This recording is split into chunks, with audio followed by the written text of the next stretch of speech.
सबसे पहले रोहिणी नंदन श्री बलराम जी का विवाह हुआ। रेवत राजा की पुत्री, उनका नाम था रेवती, और रेवती के साथ में श्री बलराम जी का विवाह हुआ। भगवान के विवाह का प्रस्ताव हुआ। नारद जी महाराज ने कौंडनपुर के राजा की पुत्री रुक्मणी जी के बारे में ठाकुर जी को बताया। भगवान बोले पहले उनको कथाएं सुना करके हमारे रूप का आस्वादन कराओ। नारद जी ने इतने वक्ता भेजे, भागवत जी में वर्णन है कि कौंडनपुर में कोई वक्ता आ जाते थे तो भीष्मक राजा अपने घर में व्यास आसन लगा के उनसे कथा सुनते थे। तो नारद जी ने अनेक वक्ताओं को कह दिया कि भाई साल के हर महीना एक वक्ता जाना चाहिए, और ना तो ज्ञान की चर्चा करेंगे कथा में, ना वैराग्य की, केवल कृष्ण की चर्चा करनी है, क्योंकि रुक्मणी जी सबसे आगे बैठ के सुनती हैं कथा। रुक्मणी जी की ऐसी स्थिति हो जाए कि जहां देखें वहां कृष्ण ही दिखाई दें, तब होगा ठाकुर जी का। ये बड़ी अंतरंग बात बताई हमने आपको। नारद जी ने सैकड़ों वक्ताओं को कौंडन्यपुर भेज दिया। अब सब वक्ता जाते हैं और जा जा करके ठाकुर जी की लीला सुनाते हैं। रुक्मणी जी सामने बैठ करके पहली कथा सुनी, अच्छा है, कृष्ण के रूप का वर्णन कर रहे थे। दूसरे वक्ता है, उन्होंने भी रूप का वर्णन किया। तीसरे वक्ता है, उन्होंने भी रूप का। चौथे वक्ता से तो रुक्मणी जी ने बोल दिया कुछ और भी सुना दीजिए। कृष्ण कैसे चलते हैं, कैसे बैठते हैं, कैसे उठते हैं, कैसे कपड़े पहनते हैं, क्या आप सब वक्ता एक ही बात क्यों सुनाते हैं? पांचवी कथा में तो ये स्थिति हो गई कि वक्ता ऊपर मंच से बोलता है, नीचे से रुक्मणी जी बोलती हैं। ऐसे मोरपिच्छ धारण करते हैं, मकराकृत कुंडल पहनते हैं, वरहा पीड़म नटवर वपुः कर्णयो कर्णकारम विभ्रदवास कनक कपिसम वैजयंतीम चमालाम रंध्रान वेणो अधर सुदया पूरयन गोपी वृंदई वृंदारण्यम स्वपदरमणम प्राविशद गीत कीर्ति। रुक्मणी जी सुन सुन करके ऐसी हो गई कि उनको अब श्री कृष्ण ही लगते हैं। अब वो कहीं मोर को देखती है ना, तो मोर देख करके पक्षी नहीं दिखता उनको लगता ओहो श्री कृष्ण यही तो पहनते हैं मुकुट में। वो कहीं नीले समुद्र को देखते हैं, ओहो श्री कृष्ण का वर्ण ऐसा ही तो बताया गया है। जब घने आकाश को देखते हैं, श्री कृष्ण ऐसे ही तो हैं। जब किसी छोटे से बालक की नटखट लीला, अच्छा यशोदा मैया को श्री कृष्ण ऐसे ही तो, मतलब श्री रुक्मणी जी के चित्त में ऐसी स्थिति हो गई कि कृष्ण के अलावा कुछ और आता ही नहीं है। रुक्मणी जी की ऐसी स्थिति हो गई कि रुक्मणी जी बोली अब कृष्ण के अलावा मैं किसी का वर्ण नहीं कर सकती। लेकिन इनके भैया ने जबरदस्ती इनकी सगाई कर दी शिशुपाल के साथ। शिशुपाल भगवान का शत्रु। रुक्मणी जी ने भगवान को पत्र लिखा, और पत्र में क्या लिख करके कहती हैं, श्रुत्वा गुणान भुवन सुंदर शृण्वतां ते निर्विश्य कर्ण विवरै हरतोंग तापम। हे मेरे नाथ, मैंने आपको कभी देखा नहीं है, केवल आपको सुना है। रूपम दृशाम दृशिमताम अखिलार्थ लाभम त्वय्यच्युता विशति चित्रम पत्रपम में। मैंने आपको कभी देखा नहीं है, केवल आपको सुना है, और सुनकर के ही मैं आपके रूप को पहचान गई हूं, आपके स्वभाव को पहचान गई हूं, और मैं आपको अपने पति रूप में वर्ण कर चुकी हूं। पत्र लिखते लिखते रुक्मणी जी ने पत्र में यह भी अंकित कर दिया कि मैं लक्ष्मी हूं और आप नारायण हो। लक्ष्मी सिवाय नारायण की किसी और की दासी नहीं हो सकती, कृपा करके लक्ष्मी को स्वीकार करो। एक सुदेव नाम के ब्राह्मण के द्वारा रुक्मणी जी ने पत्र द्वारिका भिजवाया। भगवान सुबह सुबह ध्यान में बैठे थे, जैसे ही सुदेव ब्राह्मण आए, भगवान के चरणों में पत्र रखा। ठाकुर जी बोले क्या लाए हैं? बोले कि कौंडनपुर के राजा भीष्मक की पुत्री रुक्मणी जी का पत्र है। ठाकुर जी बोले पढ़ के सुनाओ। सुदेव ब्राह्मण बोले आपका निजी पत्र है, आप ही पढ़ लो। भगवान बोले हमारी कोई भी लीला निजी नहीं है, कथा वक्ता मंच से सब सुना देते हैं, हमारी कोई प्राइवेसी नहीं है, इसलिए बोल दो क्या लिखा है पत्र में, सुनाओ।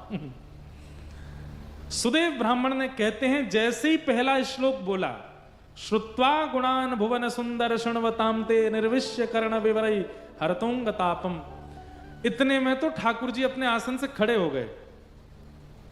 चलो रथ में बैठो। सुदेव ब्राह्मण बोला भगवान पहले पूरा पत्र तो सुन लीजिए, आगे क्या लिखा है। ठाकुर जी बोले रास्ते में सुनाते रहना। बोले अरे जान ना पहचान, आप सीधे ब्याह करने जा रहे हो, मुझसे पूछ तो लीजिए लड़की है कैसी, उसका रूप कैसा, नाक कैसी, आंख कैसी, कान कैसे, पिताजी कैसे।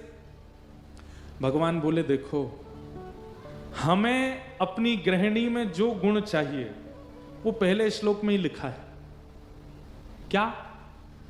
उसको हमारी कथा से प्रीति होनी चाहिए, हमारी कथा से प्रेम यदि उसके अंदर है तो वो रूपवान भी होगी, वो गुणवान भी होगी, वो सेवावान भी होगी, उसके अंदर सारे गुण होंगे अगर कथा के प्रति रुचि है तो। और रुक्मणी ने अपने श्लोक अपने पत्र में पहले लिख दिया, श्रुत्वा गुणान भुवन सुंदर शृण्वताम ते। इसलिए बाकी के गुण सब गौड़ हो गए हैं, सब सामान्य हो गए हैं, ये गुण सर्वोपरि है, हम उसको स्वीकार करने के लिए तैयार हैं। सोचो इतनी सारी रुक्मणी बैठे हैं, यहां पर पुरुष भी सब रुक्मणी है, मैं भी रुक्मणी हूं, पर हमें अभी तक स्वीकार क्यों नहीं किया है? क्योंकि कथा श्रवण के प्रति वैसी रुचि बनी नहीं है जैसी रुक्मणी जी की बन गई है। श्रवणम कीर्तनम विष्णु स्मरणम पाद सेवनम अर्चनम वंदनम दास्यम सख्य आत्मनिवेदनम। नवदा भक्ति में सबसे पहली भक्ति का नाम श्रवण भक्ति है। अगर किसी का श्रवण उचित नहीं है तो बाकी की भक्तियां उसकी कहीं ना कहीं अपराध करती हैं, इसलिए श्रवण भक्ति प्रधान। और भगवान रथ पर बैठ करके बिना घर में किसी को बताए सीधे पहुंच गए कौंडन्यपुर। रुक्मणी जी देवी पूजा के लिए गई थी और वहीं से ही रुक्मणी जी का अपहरण कर ठाकुर जी उनको द्वारिका ले आए। अच्छा, अपहरण ठाकुर जी ने अपने मन से नहीं किया, रुक्मणी जी ने लिखा है कि मेरा अपहरण कीजिएगा। क्यों? क्योंकि मेरी सगाई आपके शत्रु शिशुपाल से हो चुकी है और मेरे भैया अपने मित्र शिशुपाल के कारण आपको अपना शत्रु मानते हैं, इसलिए आप यदि कह के आएंगे कि हमें रुक्मणी जी से ब्याह करा दो तो हो सकता है युद्ध छिड़ जाए, इसलिए आप तो हमारा अपहरण ही करके ले जाना। ठाकुर जी अपहरण करके लाए, हरण करके ले गए। अच्छा, अपहरण और हरण ये दो बात। अपहरण होता है कि बिना उसकी इच्छा के ले जाना और हरण होता है उसकी इच्छा से ले जाना। ठाकुर जी ने हरण किया रुक्मणी जी का, लेकर के द्वारिका आए। बीच में भगवान की रुक्मी मतलब अपने साले के साथ युद्ध भी हुआ है, ऐसा वर्णन आता है। ठाकुर जी द्वारिका आए, रुक्मणी जी को लेकर के आए। देव की मैया बोली, लाला जी कौन है? ठाकुर जी बोले, आप ही पूछो कौन है। देव की मैया बोली, लाली तुम कौन हो? तुरंत रुक्मणी जी ने चरणों में प्रणाम किया, बोले आपकी बहू हूं। हैं लाला तेने ब्याह कर लियो? नहीं नहीं ब्याह ना कियो, अभी छोरी लेके आए हैं, ब्याह तो आप लोग कराओगे। देव की मैया बोली, लाला तेरा स्वभाव नहीं बदलो हैं, सब चोरी कर करके लावे को, बता बहू की चोरी कर लाए हो? ये चोरी करके कौन ब्याह करे? मैया हमने चोरी ना करी है, जाने हमते पत्र में कही कि हमारा हरण करो, या हमारे लेके आए हैं। रुक्मणी जी ने पूरा माहौल बताया, बोले कि हमने ही कहा था क्योंकि हमारे कौंडन्यपुर का माहौल अच्छा नहीं है, वहां हमारा कोई ब्याह नहीं करा था, इसलिए हमने कहा था। वसुदेव जी बोले कोई बात नहीं, है तो बालक है, लाला है, मैं जाता हूं। वसुदेव जी कौंडन्यपुर गए और भीष्मक राजा के साथ उन्होंने संवाद करके कहा कि अब ब्याह का प्रस्ताव आप स्वीकार करो। तब भीष्मक राजा बोले, मुझे तो मंजूर है पर हमारा बेटा जिद्दी है, उसको नहीं चाहिए कि कृष्ण से ब्याह हो। तब भीष्मक राजा बोले कि अगर वसुदेव जी बोले, अगर पिताजी राजी हैं तो बेटा क्या कर सकता है, आप राजी हैं तो व्यवस्था कीजिए, हम बारात लेके आते हैं। रुक्मणी जी वापस कौंडन्यपुर आई और फिर ठाकुर जी की बारात आई। रुक्मणी जी ने पहले ही ठाकुर जी को बता दिया था कि हमारे यहां आपको कोई पसंद नहीं करता। ठाकुर जी बोले क्यों? बोले सब हमको यही कहते रहते हैं, तुमने कालिया से ब्याह करना है, अरे उसके 3 जगह से कमर टेढ़ी, उससे ब्याह करना है, अरे उसके पिताजी का पता नहीं है, कोई कहता वसुदेव जी का बेटा, कोई कहता नंद बाबा का बेटा, उसकी माता जी का पता नहीं है, राजाओं के डर के मारे समुद्र के बीच में नगरी द्वारिका बना करके रहता। लोग ऐसी ऐसी बात करते हैं आपके बारे में, इसलिए आप ज्यादा उम्मीद लेकर के मत आना कि ससुराल में आपकी बहुत पूछ होगी। ठाकुर जी बोले, यदि ससुराल में पूछ नहीं करवाई तो हमारा नाम भी कृष्ण नहीं, जाओ हम आ रहे हैं बारात लेके। ठाकुर जी ने ब्रह्मा जी को बुलाया, ब्रह्मा जी से बोले तुम पूरी दुनिया बनाते हो, चलो हमारा श्रृंगार करो। ब्रह्मा जी बोले, श्रृंगार की वस्तु आपके मुख पर जाती घबराने लगती, आप इतने सुंदर हैं नाथ, आपको क्या आवश्यकता है? बोले फिर भी कर दो थोड़ा सा श्रृंगार। और श्री ठाकुर जी का श्रृंगार हुआ। सोचिए, जो मधुराधिपति अखिलम मधुरम, मधुराष्टकम कब लिखा गया पता है?